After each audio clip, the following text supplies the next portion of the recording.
আল্লাহ পাক জিজ্ঞেস করবেন, ও আমার বান্দারা, ও আমার জান্নাতি বান্দারা, আমি তোমাদেরকে যে সব ওয়াদা করেছিলাম সে ওয়াদা মতো সব পাইছো কিনা?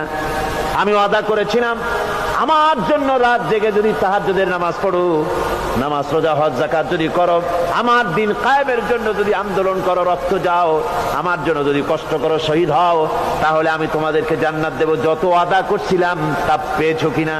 জান্নাতীরা বলবে ক্বালু নাআম, সব পেয়েছি, সব নেয়ামত পেয়েছি।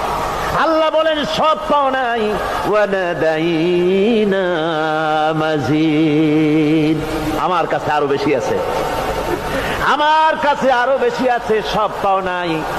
জান্নাতীরা বসে থাকবেন, বুঝতে পারবেন না এত নেয়ামত পেয়েছি, আল্লাহর কাছে আরো আছে। আল্লাহর নবী তখন মুখ খুলবেন, নবীজি বলবেন রব্বুল আলামিন, জান্নাতীরা বলতে সাহস পেতেছে না, সব পেয়েছি ঠিকই, কিন্তু যার জন্য গভীর রাতের আরামের ঘুমকে হারাম করে তাহাজ্জুদের নামাজ পড়েছে, যার জন্য স্ত্রী পুত্র পরিজনের মায়া পরিত্যাগ করে জিহাদের ময়দানে শহীদ হয়েছে, যার জন্য জেল খাটলো, জরিমানা দিল, যার জন্য নির্যাতিত হলো, সে আল্লাহ রব্বুল আলামিনকে তারা এখনো দেখে নাই। আল্লাহ রব্বুল আলামিন বলবেন, আমি আমার বান্দার সে আরজ পুরা, সে আরজি পুরা করব।